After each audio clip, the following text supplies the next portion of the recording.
Okay, here we go. Am I live? All right, good morning. I think I'm live here on Facebook, and it's a couple minutes before 9, so I just thought I'd come in a little early, get settled. And let's see, I got a comment bar. Facebook changes things. I'm learning so much about technology. That's why I'm talking about the yoga of emotions. I'll tell you, emotions can definitely get triggered when one is dealing with new technology, because it's always changing, right? So, good morning. Someone's here. I'm not sure who. I'd love to see some comments. I'm going to see if I can open another window and see who's here. And so this morning, I love it. It's Friday, Philosophical Friday. I just love talking about the philosophy of yoga because it's so amazing to me how refined these ancient yogis were able, I guess that would be the word, how they were so adept at nailing the human condition and then defining it all in these various systems. That's what happens. So yoga is about self-transformation. Yoga is all about understanding ourselves, and we understand ourselves, we understand others more fully. And so because of all that's happening in our life right now with COVID, emotions have been at play. They've been really, I don't know, for me, they've been all over the place. I know for everyone I've been sharing conversation with, it's just we're up, we're down, we're in, we're out, we're not quite sure where we're at. So today on this Empowered Aging series, which is all about taking care of ourselves each and every day of our life so we can live a full life, whatever age we are at. And this is about the Philosophical Friday, the yoga of emotions. So I'm drawing from this book called The Yoga of the Nine Emotions. This is an excellent book, and it's by Peter Marchand. And also Doug Keller, I've really studied a lot of his work. He studied with Peter, and so pretty much the same thing.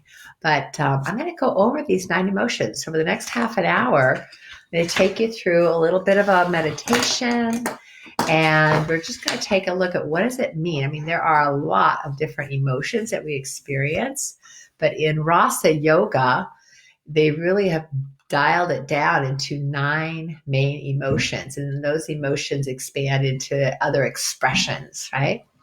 So thanks for being here. I'd love you to write in the chat box so I can know who's here, and hopefully those will come up.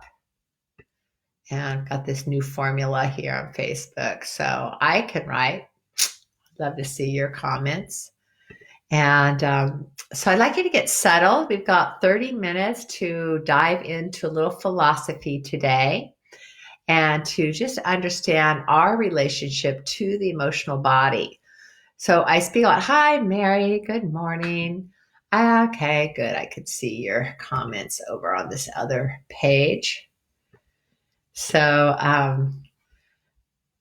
there we go. Sorry, just getting my technology. Oh, there it is. Oh, good. I say thank you for writing in, Marie, because I just called you Mary, but Marie. And Madison's here. Yay. Good morning. So settle in. And if you're watching the recording, do the same thing. So we're all here, and just to have really dropping in and acknowledging our emotional body. We are emotional creatures, and that's a big part of our blessing, really, as a human. A blessing and a curse, you could say, because sometimes we get pulled away. But Rasa Yoga is the yoga of emotions, and I want to just show you a list that I have, and then look at this. Okay, so you're not going to be able to read it. I don't expect you to, but this is a list that I created. I actually do a whole weekend workshop on what I call mind over matter. That's all. Now, that's just some, right? But that's a list of emotions. And they all stem from those 9 major emotions. So I'm just going to have you take a moment and breathe and feel. And I'm just going to go through some suggested feelings. And I want you to notice where you experience them in your body, which means you're going to hear the suggestion, you're going to take a breath, and you're going to notice where you feel that particular emotion. If you feel it at all, it might be a mystery emotion. Maybe you're not feeling that at all. So a little bit of a meditation. So I want you to just settle in and close your eyes if you're willing. Take some nice, full, deep breaths. And as you take these first few breaths, noticing what emotional state you are in this morning, what kind of emotions are present in you.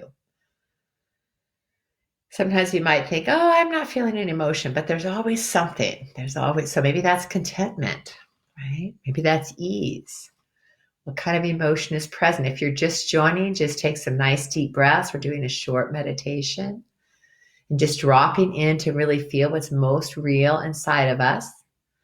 This is Philosophical Friday, and we are going to attend to our emotional body called the Mana Maya Kosha, the layer of our mind and emotions. So feeling into your breath, your physical body, come on in and settle down. And just noticing again what you're feeling, open up and ask yourself, what emotions are present in me?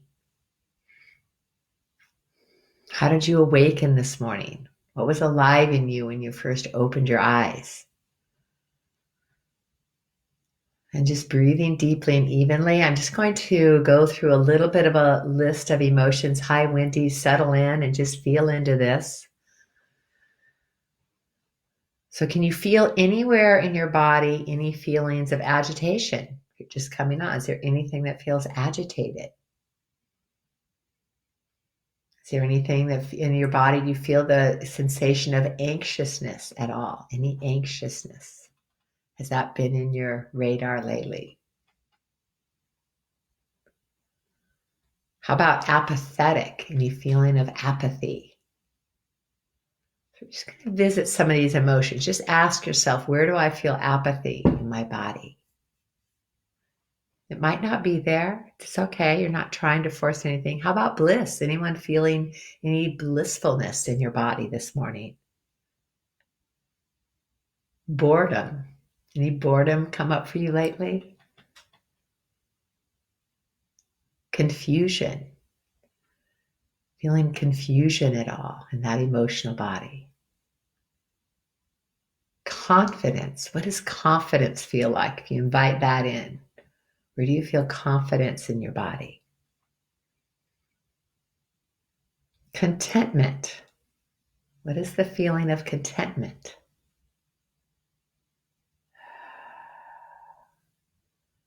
How about discouraged? Any feeling of discouragement? Where does that come up? Empathy, the feeling of empathy. Has that been alive in you lately? The feeling of fear, any feelings of fear in your body? Just being aware of what arises with these suggestions. How about the feeling of happiness, feeling happy? Where does that come up? The feeling of joy. Can you feel that in your body? The feeling of optimism. Any optimistic sensations? How about rage? Any feelings of rage in you these days? Sadness. Is sadness present anywhere in your body?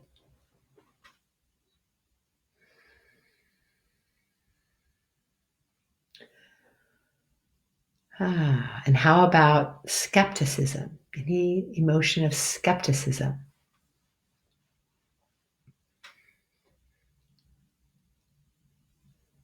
Trust, the feeling of trust, is that present in you? trusting in yourself, the feeling of a trust. So take some deep breaths in with those suggestions and just notice where you feel sensation and what emotions are available or alive in you, what's coming up to the surface, if anything. There is always something there.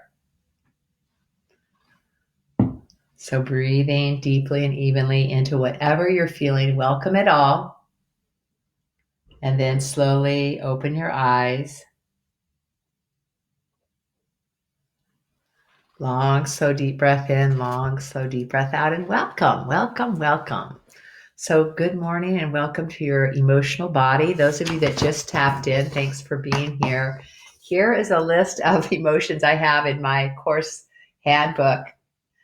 And that's just a few. You know, it's amazing how much we can feel. And this is the beauty of the yoga of emotions called Rasa, that I've found as a true gift is to really embrace whatever emotions are present and to embrace them and allow ourselves to feel them so that they don't hold us back or blurt out and get put on someone else. You know what I mean about that, right? So what Rasa yoga does is it boils it down, our emotional state, to 9 main emotions. So I'd like to see the chat box if you're really like, what emotion is most alive in you right now? What's happening for you? Mine is the emotion of curiosity. I think I'm feeling very curious today, and I'm also feeling very enthusiastic. I have a lot of new development happening in my life with all of this change and the pause that's happening with COVID. So for me, enthusiasm is present. Definitely have felt these other emotions of anger, sadness, confusion, all of those too. But really, what's alive in you right now? And then these 9 major emotions, I wrote them down so you could see them. Where's my little visual aid? I have a visual aid for you somewhere. And I've lost it. Oh, here it is. So here's the 9 main emotions of Rasa Yoga. So we have emotions that we call the desirable emotions and the less than desirable emotions. So of course, the less than desirable are fear, anger, sadness, disgust. And our desirable emotions are love, joy, peace, wonder, and courage. Okay. And from these 9 emotions, other emotions come from that. So I'll explain that a little bit more as we go along. And so it's all relative, right? Even if they're not desirable, there's a reason they're there. And so what Rasa Yoga does is gives us the opportunity to really look at these emotions and be in relationship with our emotions and have what we call an emotional discipline.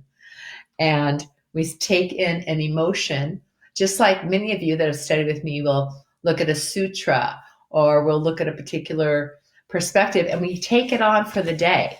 We take on a particular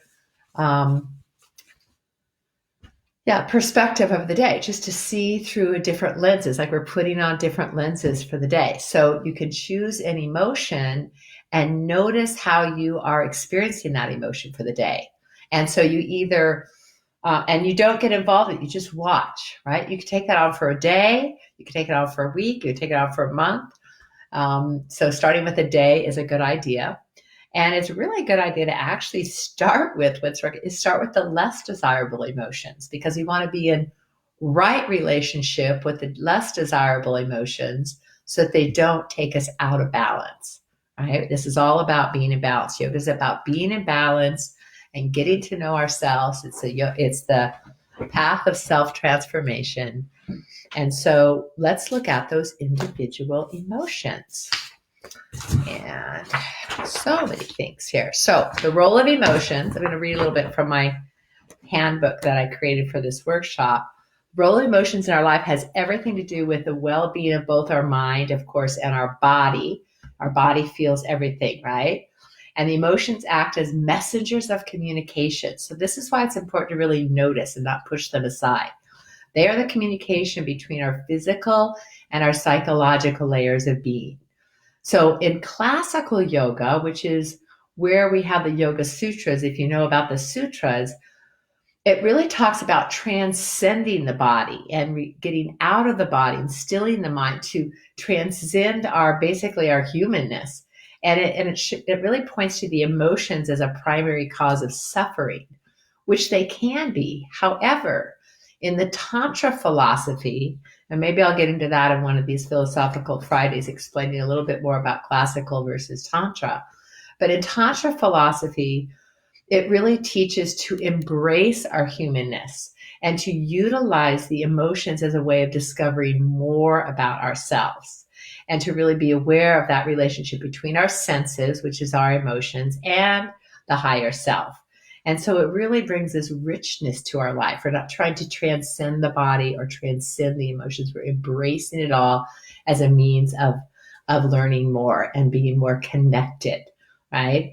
So we're not even meant to control them. We want to experience them. We want to appreciate that humanness.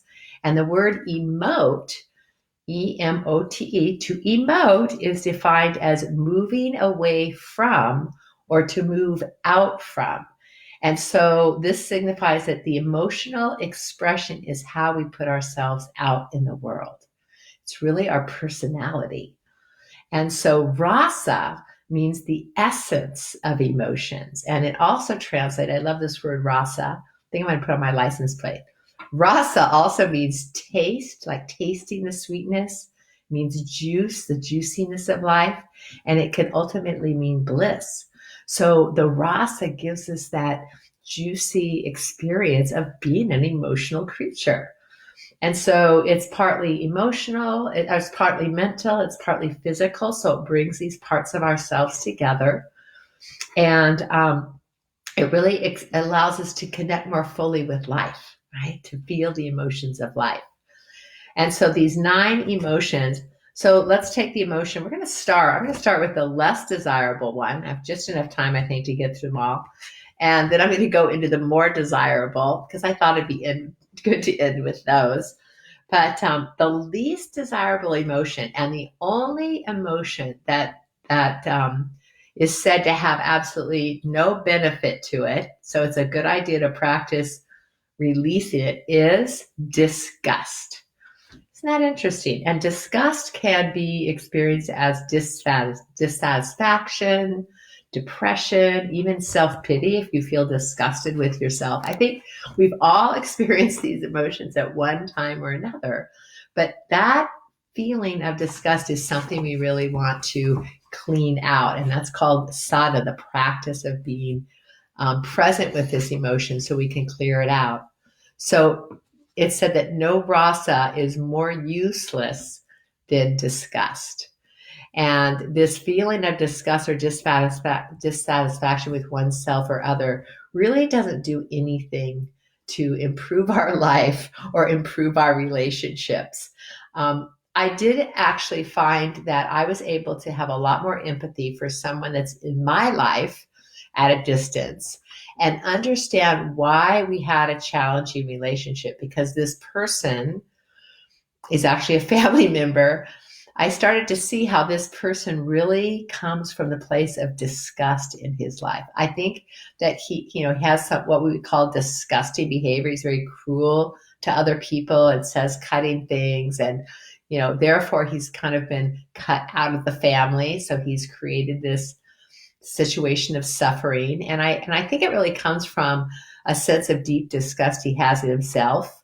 And so it actually gave me more empathy for him and to understand why he comes from that place of kind of anger and cruelty. But the real bottom line, the real thread of emotion that's running through is disgust. And that was really eye-opening to me. Like, oh, I understand why this person acts in this way, which unfortunately, I mean, it's not always that way. Everybody has different, we're not always in one emotion, but it is an emotion, and does create responses and reactions that have created separation from others. And so you might think about that. Anytime you felt disgusted with yourself, that's a separation from self. Or if there's anyone you feel disgusted with, does that do anything to help the relationship? No. So the idea behind Rasa Sadhana is to really pay attention when that feeling comes up and what's happening there. Can you come back to that place of a desirable emotion, which is empathy, which is part of love? Okay. And so, can you stop identifying with those bad thoughts, right? And instead identify with maybe more of our divine nature and be in that place of empathy. And so that is disgust. Disgust makes no sense. So it is the easiest to perform. It just comes out. So we really want to be aware of any thoughts that come about that feel disgusting and be like, ooh, I'm going to let that go. Take a breath, let it go, like letting go of tension. All right. So when we are in judgment, we can no longer receive. So if we're judging ourselves or others, we've closed ourselves off from that exchange. That's disgust. Think about that one. The next rasa, which is sometimes seen as a what's my word again? A non-desirable, but it's important. Anger is really important because it does teach us about releasing tension. So that's where anger can get less than desirable when we bottle it up. And I have this saying here from the Buddha, and the Buddha says, holding on to anger is like drinking poison and expecting the other person to die. So if we're holding on to anger over another person, if we're angry with someone, how does that serve either of you, right? We can feel anger, but if we place it on another person, again, it's like drinking poison and expecting the other person to die. So it's really causing our own suffering. So we might harbor anger over a particular subject. The repetition of angry thoughts can create patterns that dominate our entire being, leading to incessant irritation. So when we're feeling anger and we haven't acknowledged it and released it, we can just be in an irritated state. I think that's been happening a lot in this pandemic. I think people have felt angry. I know I have. I've actually been letting it out a lot. And I let it out with sound. That's how I express anger. So I'll just let it out with a sound or sometimes an expletive, or I'll stomp around, and I really let myself release it. And mostly I'm alone. I have a roommate now, so she's back, but I try and do that releasing of my anger when no one else is around, so no one feels like it's hurting them, because I'm not putting it out on someone. But I also could say that if I do release that tension, either in a sound or a stomp, or people feel it. It's almost like they get hit with that energy. So we need to find ways to release anger so that it doesn't harm those around us, right? So dissolving anger by analyzing the basis of unfulfilled expectations.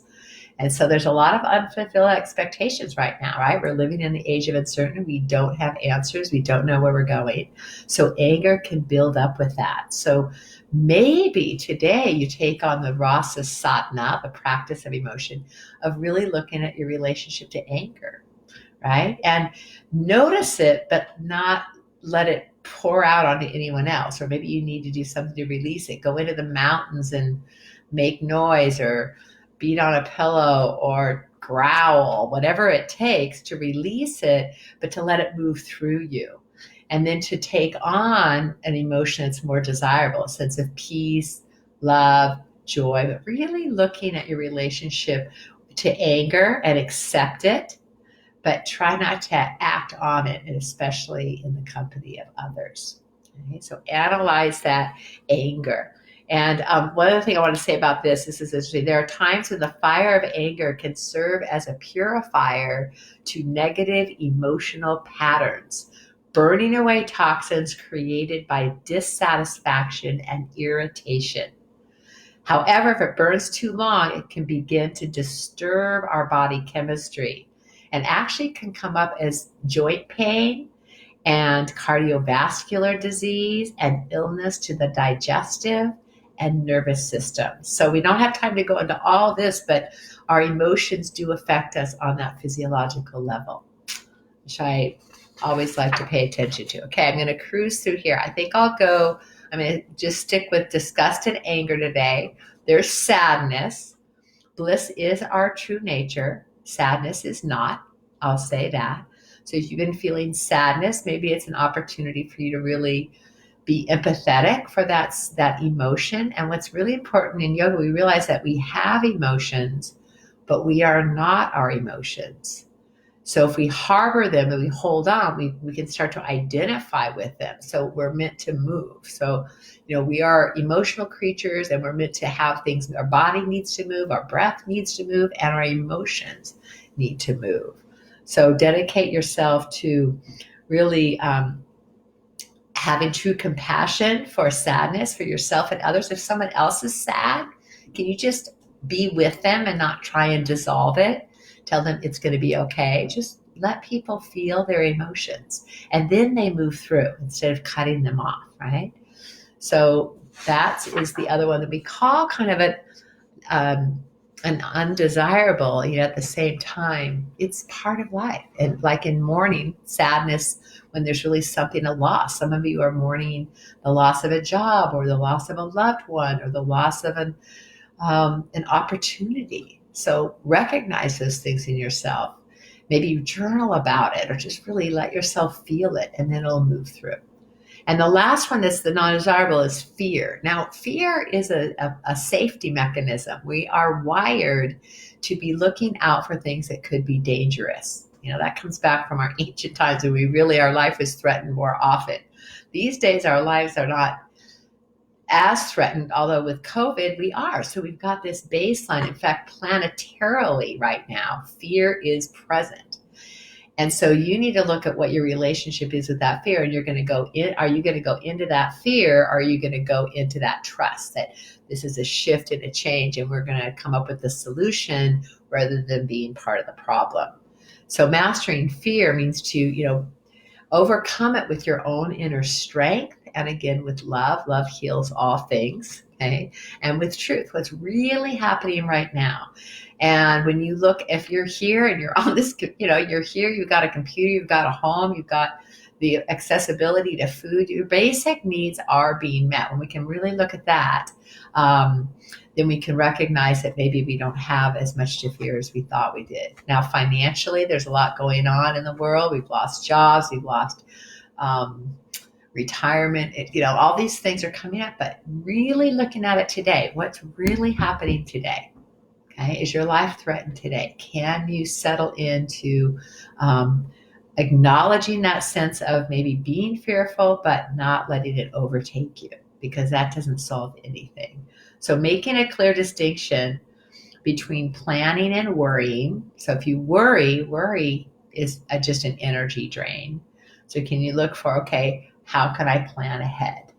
How can I plan ahead? And I often talk about the liminal space, which is where we're at. We're kind of in limbo right now. We can't really plan a lot, but what can I plan for today?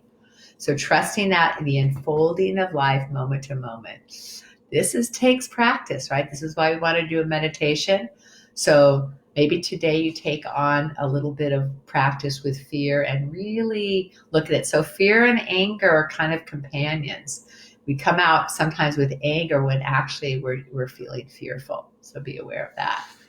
Now into the more desirable emotions. I'll go through those really quickly. And I wish I had more time. It's just a huge subject, isn't it? So what really helps fear is courage. So one of the desirable emotions is courage. It's called virya. The greatest courage is to let go of pride and admit to our mistakes. So courage is really a lot about our vulnerability, right? And kur, heart, means with the heart. So when we're in our heart space, we can be very courageous. It's fearlessness, self-assurance, determination, valor, and a sense of control over our body and mind, being really present with ourselves. So we master courage when, with patience and dedication, we're, training, we're with ourselves, we're gaining the physical and mental capabilities that are really required for these, neural pathways to develop in our brains so that we can be present with whatever arises. And that's really important right now, right? Be courageous during this time of uncertainty. So maybe you take that on today. Like, what does courage feel like? And just notice throughout the day your relationship to courage. Another, wonder. I love wonder. That's one of my favorite emotions. So desirable is wonder, the wonderment of life. I think that's a big part. So to be in wonder, that's like our childlike expression, right? Children are just live in wonder. They're just in wonder of the world, getting to know it, always on the lookout for the presence of wonder. So maybe you take that on today, like just noticing, wondering, seeing the wonderfulness of things. And it can't be created through will, it just arises, it bubbles up. So it's about being open minded and really recognizing the miracle of life and seeing the miracles in nature. So if you want to experience more wonder, go on a walk in the woods. We're so lucky here in Montana, we can do that. Okay. Or maybe just seeing like there's flowers coming up now, my tulips are rising and the wonder of spring unfolding. We can find the miracle in little things. And so we want to let go of the whys and the hows and just open up to this kind of this experience of astonishment. Maybe that can help soothe some of those less desirable emotions today. And of course, since the emotion of peace, right? Peace is something that yoga, it allows us to feel more often. We slow down, drop into our breath, let our bodies relax, that sense of peace. So real peace comes in meditation to the one who is free from debt and desire. I think that's interesting, from debt and desire. And we're not just talking financial debt, but just like if you feel like you owe something to someone, you haven't followed through, you haven't kept your word, that's a sense of debt. And so I've been noticing a lot in myself lately is I really want to follow through on what I say I'm going to do. So I don't have that sense of debt, of not fulfilling my promises. And so that's an opportunity to practice being more at peace inside when we've really kept to our word. And so consciously balancing our needs and our desires with those things that express lots of going on outside the window here. All kinds of activity outside today. So people are getting outside and just enjoying nature, right? So consciously balancing needs and desires, as desires are many and true needs are few. Let's feel like so balancing needs and desires, as desires are many and true needs are few. And I think that comes back to that idea of where we are right now. Like we may have a lot of desires for how we want life to work, like just the little things that we're not able to have right now in our life because of the limitations, but can we recognize what needs are truly being met? Okay. And so perhaps today you practice being at peace. Notice how much you can be at peace with the world around you. And then joy, which is my favorite emotion because I consider myself a joyologist. My sisters and I talk about being so grateful that we were born with the joy gene. We like to see the positive in all things. And so joy also has to do with humor, taking ourselves lightly. So humor reveals the true nature of life. So in its purest form, joy comes for no apparent reason. So it's a little different than happiness. I think happiness depends more on outside circumstances, where joy just bubbles up from inside. And so yogis call this Aladini Shakti. Aladini Shakti, the power of joy. And humor is a significant part of that. Laughter helps to ease. It's good medicine for the soul. And so the natural joy is this reward of seeing the beauty in life. So perhaps you take on joy today as your practice and notice what brings you joy from the inside out, right? So, and the best way to create joy in oneself is to create joy in others. So maybe do that little extra phone call or give that extra compliment or just really bring some joy into someone else's life. And then that comes back to us, right? And last but not least, the most important of all is love. So I'm going a few minutes over here today, but love, Shringrara Rasa, love bears all things, believes all things, hopes all things, endures all things, and love never ends. Right? We know that from Corinthians. So the rasa of love is also the rasa of art and beauty, spiritual devotion, and it is the queen of the rasas because love heals all things. So we want to come from that love and recognize that we are love. That is our innate essence. And so all these other emotions that come about, the desirable, the less than desirable, we can even have, like if we have too much of even a desirable emotion, too much excitement could get us out of balance. Too much depression can get us out of balance. So we're looking for that place in the center, and love is the one thing that can heal and bring that into all of those things. So creating, a lovely atmosphere in your home, since you're homebound, can you really notice what you love about your home? And I know I changed mine all around and rearranged things. I know a lot of people that did that these last couple of months, and it feels so good to have something new, and it's so inviting. Being able to feel love and admire the beauty of life, our body chemistry must be open. If our body's chemistry is dull and due to not moving, poor nutrition, not taking care of ourselves, right, then it's really hard to feel these positive emotions. It prohibits the finer feelings of love. So you got to take care of yourself. And so we must love ourselves enough to care for our basic needs, leading to the ability to experience the more subtle and finer things in life. So I hope you are exercising, eating well, sleeping deeply, the basic needs, so that you can feel these subtler energies and let your emotions move through you. So today, perhaps take on love. I know when I was first learning this whole system of emotions, Rasa Yoga. So Rasa Yoga, and again, those of you that came on later, The Yoga of the Nine Emotions by Peter Marchand. Highly recommend this book. I'll write it down too. I took on love. I'm like, I'm going to just practice love today. And I'll tell you, when you take on a particular practice, the universe will test you. So I had some very interesting exchanges that day that really, I had to dig deep for that love, because I had people that were irritating me or people that were creating some fear in me. It was very interesting, all kinds of different exchanges. But I just kept coming back to love, and love did heal, which was great. So when you take on any of these emotions, just expect yourself to, it won't be easy all the time, but it will help you to be in better relationship and right relationship with your emotions. And right now, during this time of uncertainty, there's a lot of emotions that we might feel victim to. So we want to move out of that victim role and into right relationship with our emotional body, Manamaya Kosha. So I hope that gave you a little taste of Rasa Yoga.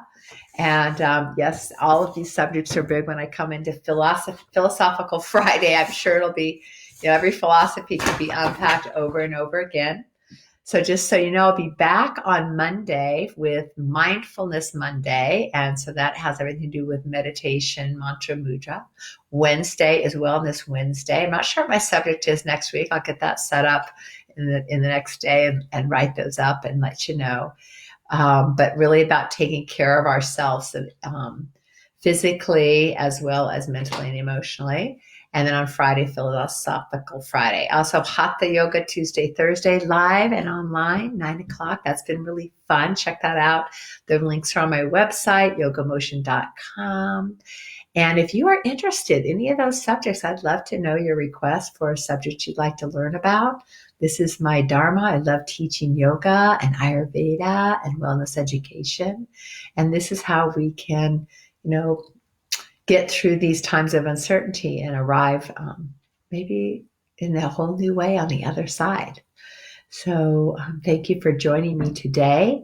And if this is piquing your interest, stay in touch, because I have another whole online course coming up called Simple Soulful Living. And that's going to be an opportunity to dive in deeper with a group of people and really apply these practices to your life each and every day. And consistency is what brings results. So what are you going to practice today? What emotion are you going to take on? And just really notice your relationship with it. And let me know how that goes. I'd love to know the feedback. So thanks for joining me this morning. Yes, yes, yes. Madison's saying yes. What are you saying yes to, Madison? Mindy's here.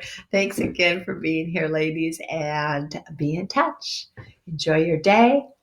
Namaste.